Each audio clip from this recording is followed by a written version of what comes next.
Hey, Magic fans, welcome back. This is your captain speaking here on Capnclydes MTG.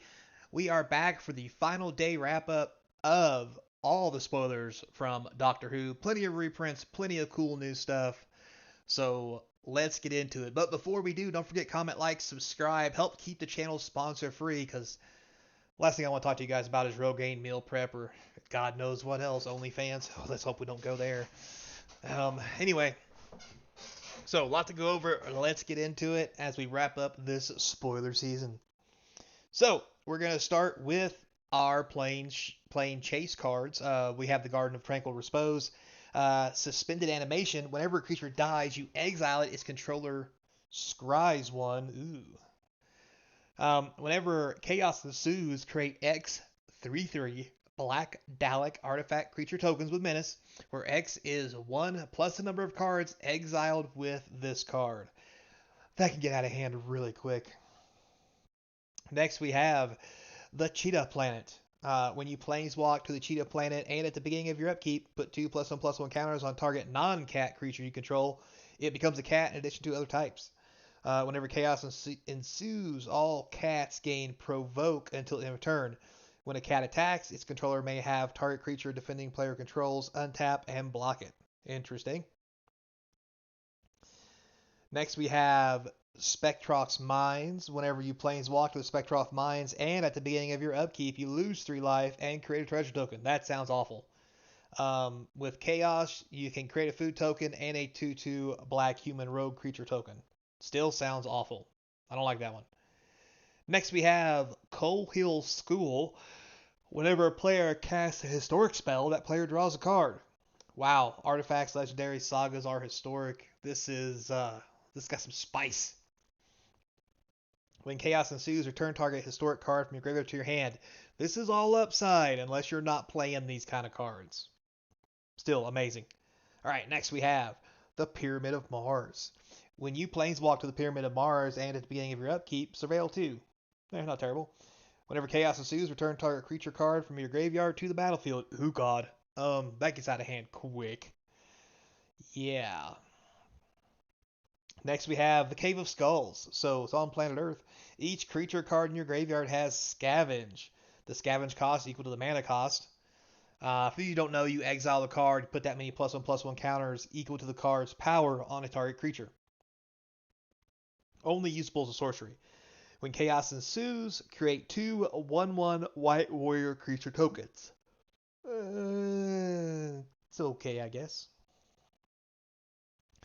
All right, now into the actual cards. We have Leela, Saftiman Warrior, green and 3 for a 3/3. Whenever an opponent draws a card except the first card they draw each of their draw steps, put a +1/+1 counter on this card, and it is a Doctor's Companion. So, not terrible. We have Romania 2, or Romana 2. Anyway, white and 3 for this 3/3 Vigilance, Time Lord Scientist. It is a Doctor's Companion, and for 1 and tapping, create a tapped token that's a copy of a target token that entered the battlefield this turn. Very powerful, but does have time constraints. So, next we have Audric, Mathematic Genius, blue and 1 for a 1/1. Blue and 2, copy target activated or triggered ability you control. You may choose new targets for the copy. Pretty sweet. Ultimate Sacrifice for blue and 1. Sacrifice this card, counter target activated ability or triggered ability. It is a Doctor's Companion. A good companion to have to not only give you the ability to copy your stuff, but maybe you stop your opponents. So it's pretty sweet. Next, we have Barbara Wright, Legendary Human Advisor, Doctor Companion, white and 1 for a 1/3. It has History Teacher. Sagas you control have read ahead. Um, that's actually a pretty big deal.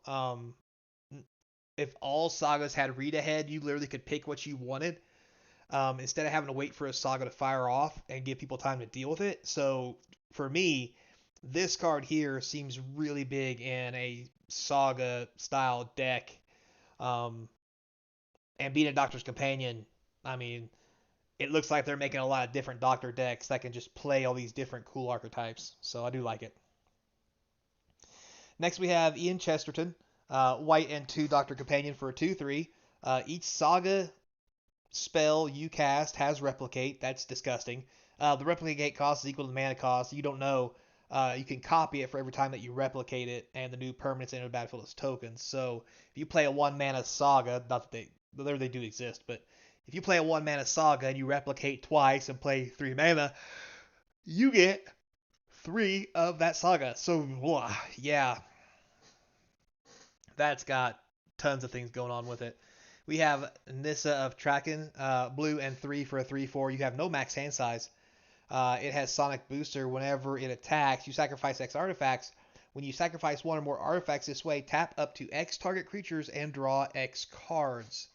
Doctor's Companion. Very powerful in an artifact deck. Amazing way to draw cards. Plus, if you're tapping stuff down by sacking artifacts, not only can you draw cards, but you tap whatever's going to block this so it doesn't die. Very nice. We have the 5 Doctors, green and 5 for a kick, and has kicker 5, so could be 6, could be 11. Search your library and or graveyard for up to 5 Doctor cards. Reveal them, put them into your hand. If you search your library this way, shuffle. If the spell was kicked, put those cards on the battlefield instead of putting them into your hand. This is stupidly powerful. People will want it. Finally, we have Bessie, the Doctor's Roadster. 2 colorless, 3/4 vehicle with haste. Very nice. Cruise for 2. Whenever Bessie attacks, another target legendary creature can't be blocked this turn. Wowzers. That's really good. Alright, moving on. Next in here we have Ace, Fearless Rebel. Green and 3 for a 2/2, has Nitro 9. When Ace, Fearless Rebel attacks, you may sacrifice an artifact. If you do, put a +1/+1 counter on Ace. Then it fights up to 1 target creature defending player controls. Doctor's Companion. You also get Ace's Baseball Bat for 2 colorless, piece of equipment.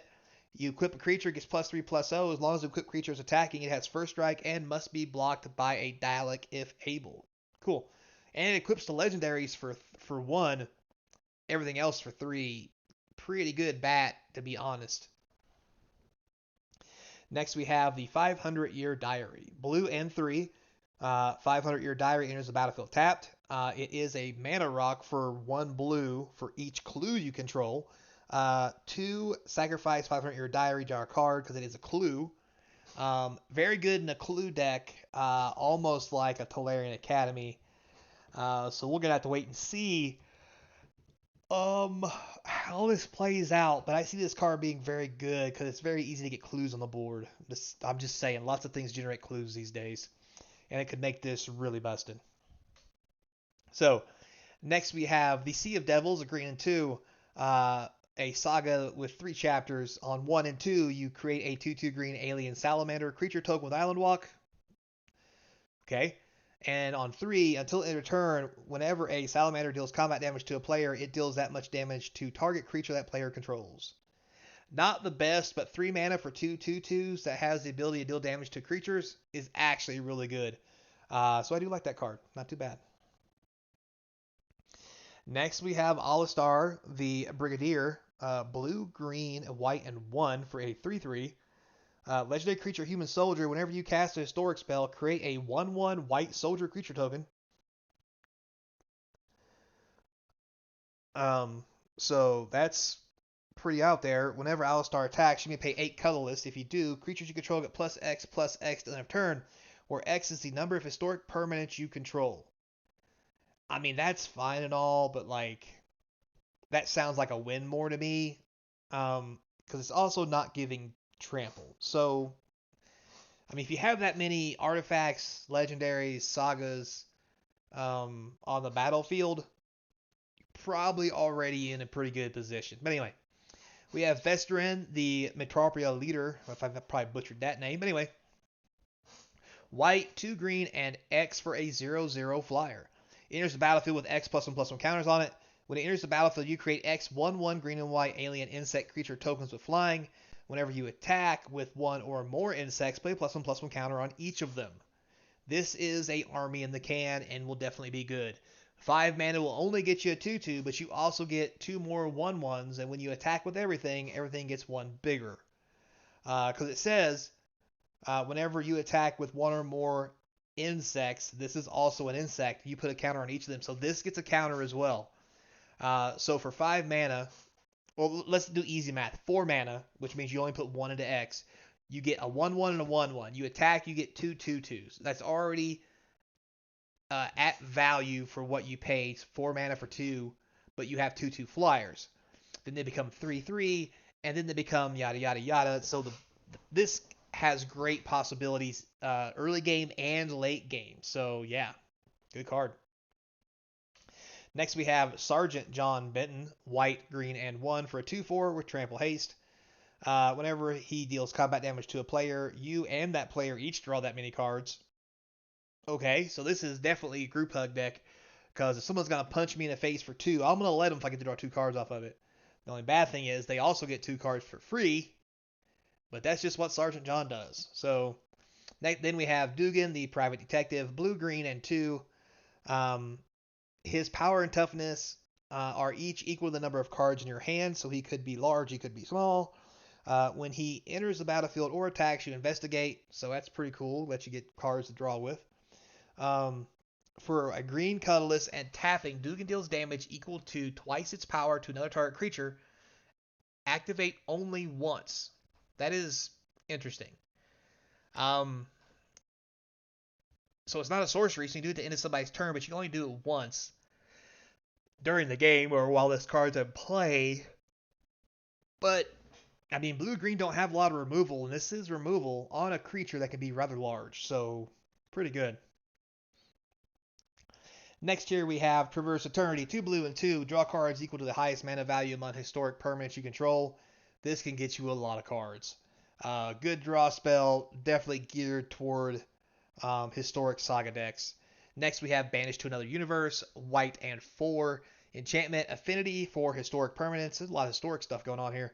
When it enters the battlefield, exile target non-land permanent and opponent controls until until this card leaves. Next we have Displaced Dinos, 2 green and 5 for a 7/7. As a historic permanent enters the battlefield under your control, it becomes a 7/7 dinosaur in addition to its other types. I mean, this just does make things just large and in charge. And if you're popping out a bunch of clue tokens, those clue tokens become 7/7s. So yeah.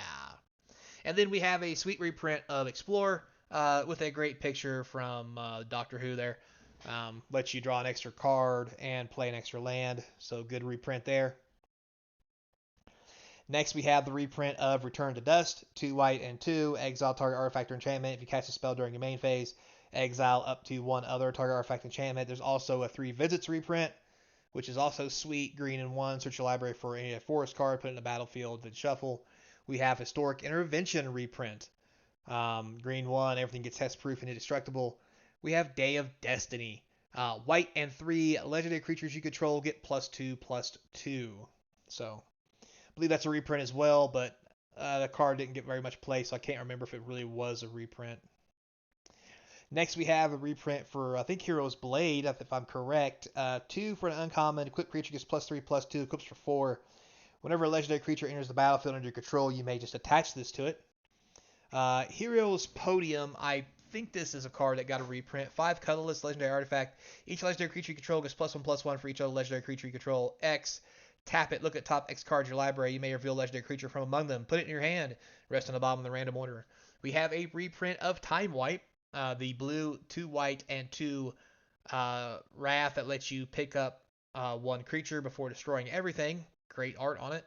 And we have a reprint of Path to Exile with a very interesting picture on it of what's like one of the doctors falling to Earth. Don't quite get that one.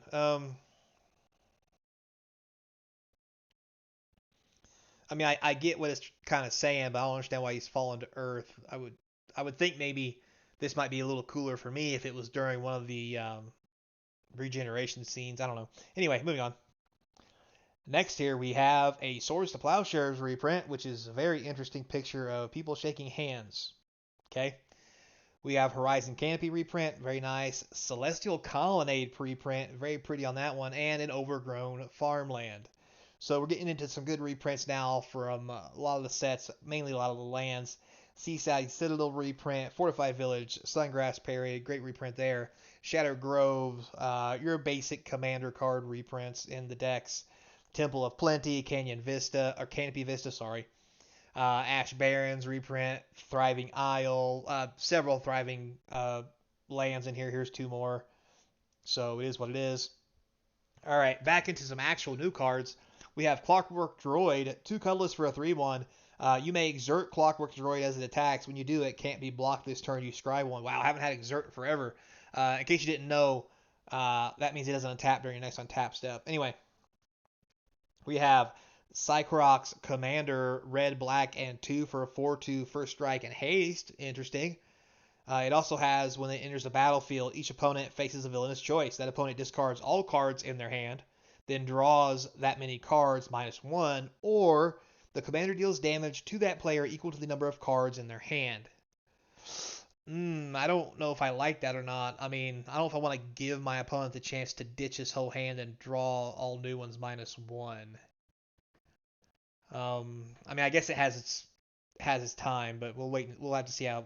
I think the verdict on that's not going to be very good. Doomsday Confluence, black and X twice. So choose X when you choose the same mode more than once. You may choose the same mode more than once.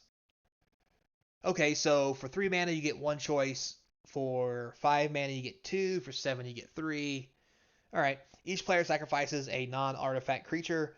Create a 3/3 black Dalek with menace, and each opponent discards a card. Obviously, the more you can put into this, the better it is. It is good early game for 3, and definitely good late game. You may not be discarding cards, but you may be spitting out a whole bunch of 3/3 Daleks. And then finally, we have the Wayfarer's Bauble reprint, which is pretty cool. I do like this picture. All right, moving on. Next, we have Command Sphere reprint, great picture with that. We have the Cyber Controller, new card, black, 2 blue, and X, 3/3. When it enters the battlefield, each opponent mills X. Put all creature cards milled this way onto the battlefield face down under your control. They are 2/2 Cybermen artifact creatures. Other artifact creatures you control get +1/+1. Even for 3 mana, this is a great card. The ability to cast it late game for a buttload and get you a bunch of creatures plus mill your opponent makes this an amazing rare. Next, we have the Beast, Deathless Prince. Man, I remember this. This has been a while. Red, black, and 2 for a 6/6. When you cast this spell, gain control of target creature till end of turn. Untap it. It gains menace, haste till end of turn. The Beast enters the battlefield tapped with 6 stun counters on it. Interesting. Whenever a creature deals combat damage to its owner, untap the Beast and draw a card. Interesting. So it will let you untap it. Well, it won't let you untap it and let you remove a stun counter from it.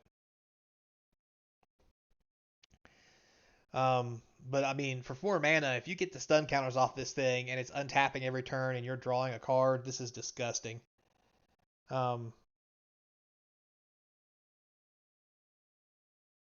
mean, especially if you're playing a deck that steals creatures, I guess. Man, this card's a little complicated. But anyway, it seems pretty good. Next, we have Cult of Skaro. Oh, look at that. Thought that guy got forgotten. Red, black, blue, and 1 for a 4/4. Whenever the Cult of Skaro attacks, choose 1 at random. Faye, put a +1/+1 counter on each artifact creature you control. Kane, draw 2 cards. God, that's good. C, create a 3/3 black Dalek. Very nice.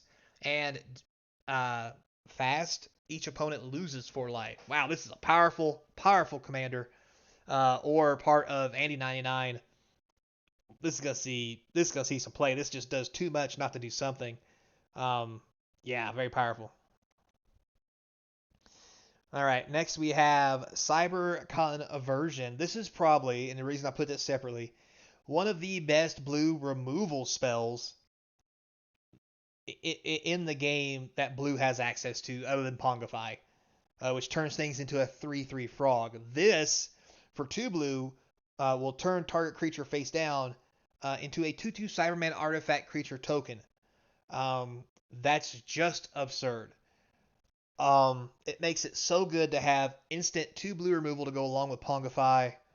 And I think Pongify is honestly not an instant. I can't remember. I haven't played Pongify for a while. But anyway, also, if you're playing, and hear me out, if you're playing flip cards, like manifest cards that you lay face down and you flip them back over, and when you flip them over face up, they have an effect.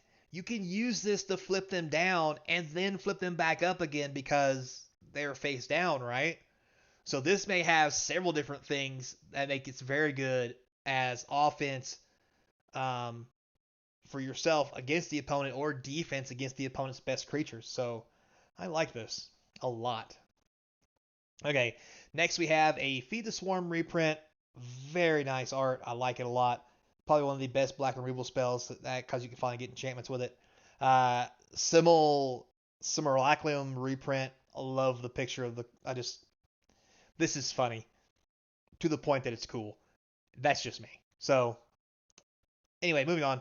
Next we have Toy Maker's Trap. Black and 2 for an enchantment. Beginning of your upkeep, secretly choose a number between 1 through 5. That has not yet been chosen. When target opponent guesses the number you choose, if that player guess is wrong, you lose life equal to the number they guessed, and you draw a card. If that player guessed correct, sacrifice the trap. Ooh. I mean, it's fine if you want to play that kind of this little mini game here. But if you guess 5 and your opponent says 1, I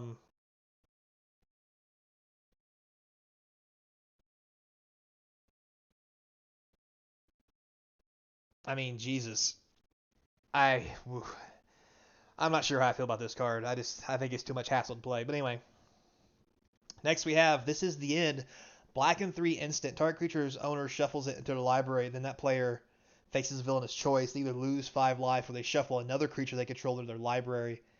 This is an insanely good black removal card for Commander. I mean, you're getting at least a creature in 5 life. At least. If not, shuffling another creature they control into their library. Because also, notice it says they shuffle another creature. So they can't, if they have no creatures, they have to lose 5 life. It's because it's not an option because they don't have a creature to shuffle. So I think this is going to be a great card put in a lot of decks because not only is it 1 black to start with and 3, which is right at the top range of what this should be doing, it's also an instant. So you're going to see this get played a lot probably. Very good card. Next, we are back to more of the sweet reprints. We have the Canyon Slough, Choke Estuary, Creeping Tar Pit gets a reprint, so not too bad. Crumbling Necropolis, Darkwater Catacombs, Dragon Skull Summit, Drowned Catacombs. I remember when these cards were god-awful expensive, and now they've been reprinted into the dollar bin. But anyway, next we have Fetid Pools, Foreboding Ruins, Haunted Ridge, Lava Claw Reaches. Lava Claw Reaches has always been not that great. But anyway, River of Tears, Shadow Blood Ridge, Shipwreck Marsh, Sunken Hollow, more good reprinted lands. Temple of Deceit, love the art on this. Although I don't know how that's a temple, it's more like a space station. But anyway, Temple of Malice, Terramorphic Expansion looks pretty sweet. Another Thriving Lands in here. And to be honest, that is finally it. We have come to the end of Doctor Who, all the spoilers. So thanks a lot for watching. Stay tuned for Doctor Who when it comes out. I will be doing some collector box openings. I will not be opening any commander boxes because you know what's in those. So let's open some collector boxes, have a good time, see if maybe we can get a couple of maybe serialized cards or some sweet alternate art doctors. That would be phenomenal. So then again, stay tuned for more news and clips. So till next time, be kind, and as always, I hope to see you across from the game table. Later, player.